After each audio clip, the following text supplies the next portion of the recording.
Good evening and welcome to this breakout session. As you can see from our title slides, which just disappeared, we will be talking to you today about accelerating the energy transition through education. My name is Antje Danielson. I'm the Director of Education at the MIT Energy Initiative, and I will be joined today by two of our students, whom you will hear from later today. But before we get to the students, I would like to tell you a little bit about the MIT Energy Initiative. Hang on, I just need to share my slides.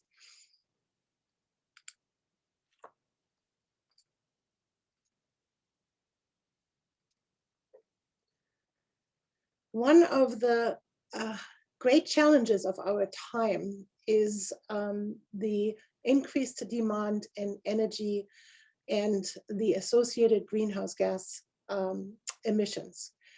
The global energy demand is projected to double, almost double by 2050. And the world really urgently needs clean, affordable, reliable, and low carbon energy solutions to combat climate change. The MIT Energy Initiative is MIT's hub for energy. And we tackle this problem by contributing to transform the world's energy systems. And we do this in three ways. We do this through research, education, and outreach. Our work is mostly funded by strategic partnerships with industry, but we also attract large federal grants, foundation funding, and we have quite a number of individual donors who contribute to this as well. The MIT Energy Initiative uses this funding to partner with faculty members and support their research, as well as the education and outreach mission. So far, in the 12 years of MIT's existence, we have funded over 300 faculty research projects, many of them multidisciplinary collaborations. And we have supported thousands of students as RAs, TAs, and through the clubs that they engage. What we really strive for is to create an ecosystem with these three components: research, education, and outreach. In 2015, MIT released its first climate action plan. And in that climate action plan, the MIT Energy Initiative was charged with creating 8 low carbon energy centers, research centers. And of course, the plans have a little changed over the last 5 years. MIT works really fast and things change. So currently there are 6 low carbon energy research centers in existence. One of the 8, for example, the Nuclear Fusion Center, actually became a spin-out startup company. So the topics of those 6 low carbon energy research centers are carbon capture, utilization, and storage, the electric power system, energy at scale, very important because without scale, we cannot really tackle the big grand challenge. Energy in the developing world, also really important because most of the addition of greenhouse gas emissions and energy growth is in the developing world. Energy storage, of course, very important with the addition of renewable energy to the system. And our newest center is the Mobility Systems Center, which was created a year ago and was born out of the Mobility of the Future report that we released about a year ago. Since we're talking about education today, and I'm the Director of Education, I also wanted to tell you a little bit about the education programs that we have. Right from the beginning, MIT created an energy studies minor. This is an interdisciplinary minor that every MIT student can take on top of their major. It's multidisciplinary. Students in the minor have to take energy science, technology and context, energy social science, and energy economics as their core courses, in addition to two courses that they can choose. We also run our own Energy Europe program, which has about 20 to 30 students every year. And we have a summer seminar style program that goes with this during the summer. And we work with Misty on placing our students in international, and last year, because of COVID, also national internships, energy internships. So our students can get a flavor of what it is like to work for the energy transition. For our graduate students, we have a fellows program, and each fellow who is funded, most fellows are funded for 1 year, and each fellow then becomes a lifelong member of the Society of Energy Fellows. And we have currently 500, over 500, roughly over 500 energy fellows in the society. About 2 years ago, we created a cohort program along with the Systems Design and Management Master's Program. The Systems Design and Management Program does not have an energy track. So what we do at Mighty is we allow the students who are interested in energy to approach us, and then we advise them on faculty member projects or even courses that they should take if they're interested in energy and the energy transition. But our latest and very proud achievement is the creation of an online program, in which we started about a year ago. We so far created 2 online courses. Alpha will talk about one of them in a little while. And we are in the process of creating 2 more. These are massive open online courses. Anyone can take them. But if you take them in a certified way, you can bundle them once we have all 4 of them, and you can get a certificate that's called the MicroMasters. It's delivered through edX. With a MicroMasters, you can apply to MIT or to any of our global pathway schools. And if you get accepted, you will be credited 1 semester of coursework. And our goal for this is, for all of those programs, is to create an energy transition workforce. And the goal for the online program specifically is to allow the students from around the world to access the knowledge that is being produced in the low carbon energy centers, and really get a feel for what we're doing at MIT. With this, let me give it over to the students. First up is Awele. Awele is an undergraduate student. Awele, take it away, introduce yourself and tell us your story. Absolutely. Thank you so much, Anje. Hi, I am Awele Wagu, and I'm a current senior majoring in the chemical engineering program at MIT, and I'm also an energy studies minor. I was born and raised in Port Harcourt, and it was very much a city in Nigeria colored by the oil and gas sector. So this basically meant that as a child growing up, I was able to witness all these big companies coming in and making use of the natural resources that we had. And sadly, the pollution from the crude oil that we had was so bad that if you took a wet paper towel and wiped your nostrils, you would probably see soot. So naturally, as a kid in this context, I was very much driven to basically study chemical engineering and try to understand why this was going on. So I went to the University of Illinois, and I was a chemical engineering major there. Sadly, due to financial difficulty, after 3 semesters, I had to leave. But then I transferred into MIT in the fall of 2018. Thankfully, coming to MIT, I was very, very certain that I wanted to be in the energy sector. I wasn't quite sure if I wanted to do research, policy, or industry, but thankfully I found Mighty, and I talked to the undergrad coordinator, Rachel, and she basically told me the breadth of resources that MIT has to offer.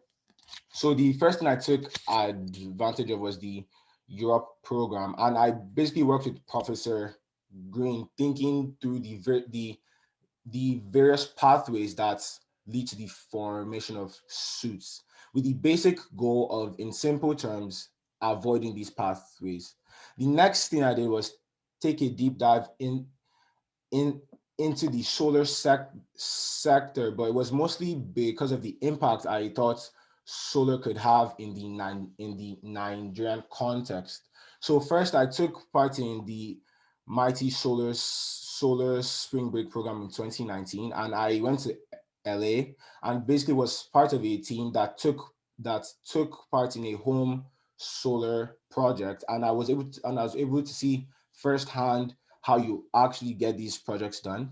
The next thing I did was that in summer 2019, I took part in the Europe Summer program, and I was funded by Mighty to basically figure out the financial viability of solar in the Nigerian context.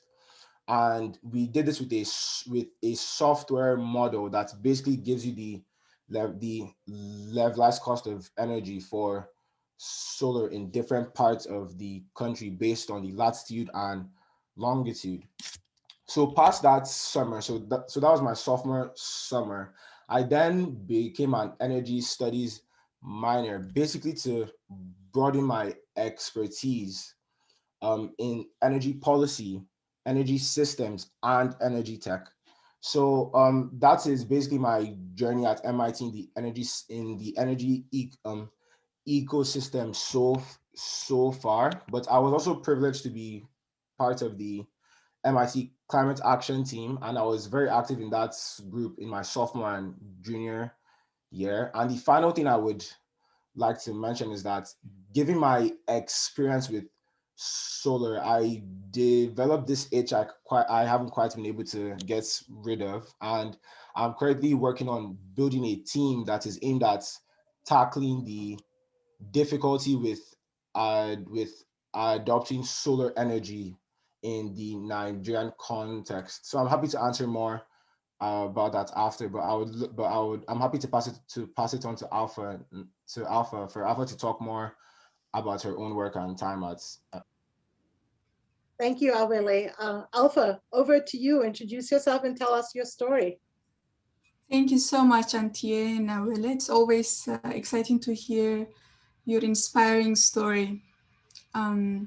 We all talk about how we want our homes and cities to be sustainable.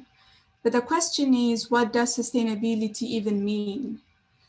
What does green or environmentally conscious building mean? My name is Alpha Jacob Arsano. I am an architect and a climate engineer. I'm currently conducting my doctoral study at MIT to make simple sustainable design solutions accessible to builders, architects, and to the public all around the world. I first decided to study architecture at my home country in Ethiopia. That's where I learned about a fascinating definition of architecture. It is the nexus of philosophy, art, and science.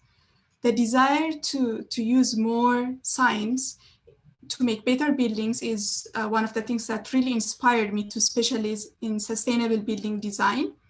And MIT is where I found the right program and the generous research support to pursue this goal. These days, what environmentally conscious building means has become very important, mainly because we care a lot about mindful living and about protecting the climate. But there is another aspect that plays into this. There have been a lot of advances in technologies in the building industry, which can either make buildings more sustainable, or they can do the opposite by increasing material use and energy consumption. And in the name of technological advancement, we have gotten away from climate responsive design that relies on passive strategies in vernacular construction, such as opening windows to bring in fresh air and cool the buildings, or like breathing earth walls to keep spaces cool when it is hot. Here is an example. Right now, buildings in the north or south look completely similar, despite the fact that they are located in completely different climates. Buildings in hot climates such as Mumbai share similar technologies with ones located in cold climates such as Boston, or other temperate climates such as London or Addis Ababa. So the message is we really have to stop building so many climate agnostic buildings that require large amounts of energy and material consumption. In an attempt to offer a solution, with my advisor, Professor Christoph Reinhardt, we developed a simple open source web tool we call Klima Plus that provides recommendations on a set of sustainable design solutions for your building with very few inputs. So the only thing you need is to identify the location or the city of your project and the building use. We give you suggestions on how to use natural ventilation effectively instead of mechanical conditioning, or we give you additional recommendations on the construction, such as on thermal mass and insulation use. Thanks to the advancement of data science, climate data is now available online for lots of locations, more than 10,000 locations. This means we can conduct studies for Asian and African contexts in a scale that was not possible before. And we know that we need the biggest impact in places where there will be high urbanization, like what's happening in Asia and Africa. According to the UN report, 2/3 of the world population is expected to live in cities by 2030, and urban population in developing countries will double. And with Klima Plus, we have a never before seen opportunity to make regionally relevant climate responsive design. Through science, we help protect the environment and climate while allowing building owners to save money, because they will. To maximize the impact of Klima Plus and build a global cadre of architects, builders, and planners who can use and understand the basics behind this regionally relevant sustainable building design, we have created an online course, as Antje mentioned earlier, on edX, that's accessible everywhere where people have internet access, basically. We have done this in collaboration with the MIT Energy Initiative with Antje's team.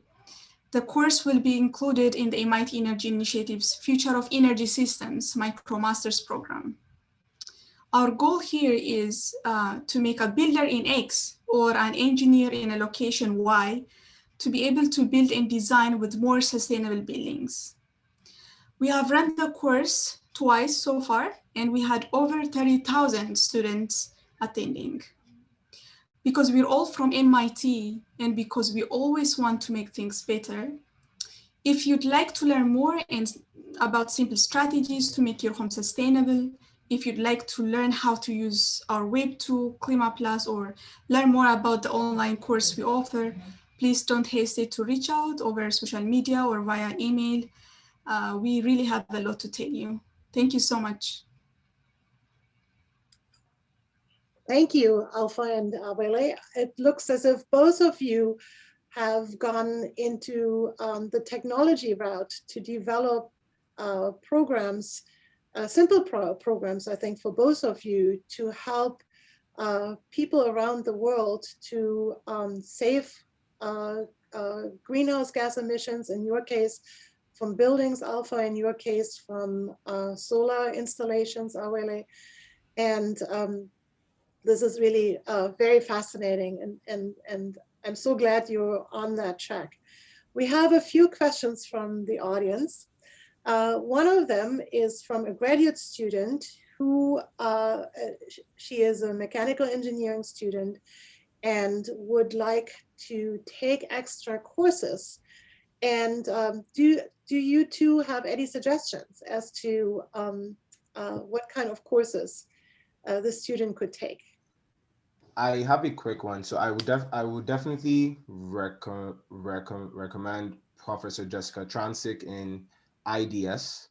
So she does a lot of work in different areas actually of the renewable energy and climate policy space. So she works from thinking about EVs to thinking about the life cycle of panels and how you need to recycle those panels. So she really works across the board, and her current class is IDS 521, I think. So that's climate mitigation and energy technology. So that's definitely a pick of the bunch for me. Thank you, Awele. Do you have a suggestion, Alpha? I know You were teaching with Christoph Reinhardt? there are good courses that are offered in our group, the Building Technology group. So right now we're offering a course on passive buildings and net zero buildings, which is interesting. It's a residential course. And there are a couple interesting ones. If she would log into the Building Technology group, she would see.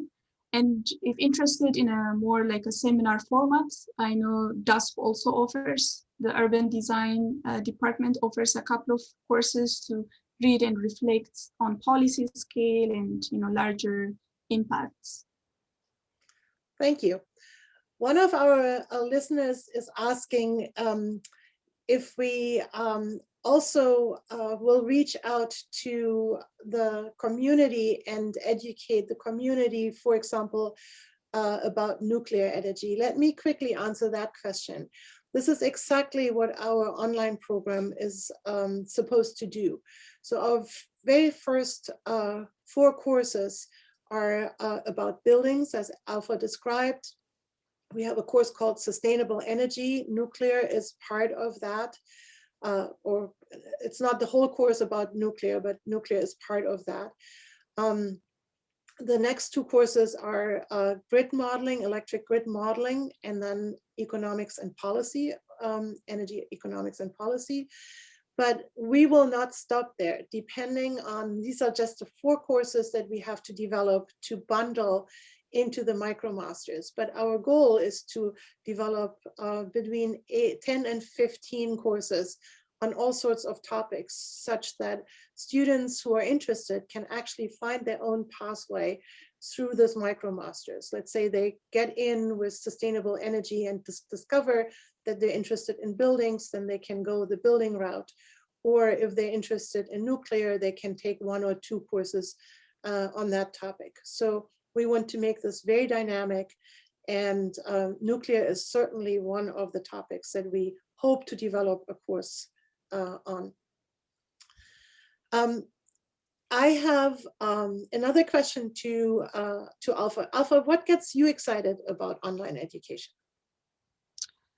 And just so you know, we only have 2 minutes left, so maybe two sentences on that.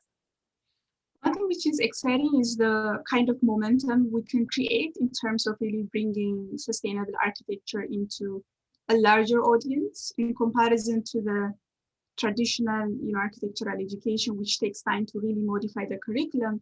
Right now, we are easily able to reach 30,000 students, and we hope to reach out to more. So I think the possibility of reaching out to a larger audience is super exciting. And Awele, it looks as if you have embarked on the technology angle. How did your perspective on technology change when you came to MIT? Did it change, and how? Absolutely. So very, very briefly, I will say that before MIT, the prospect of using software was mostly daunting.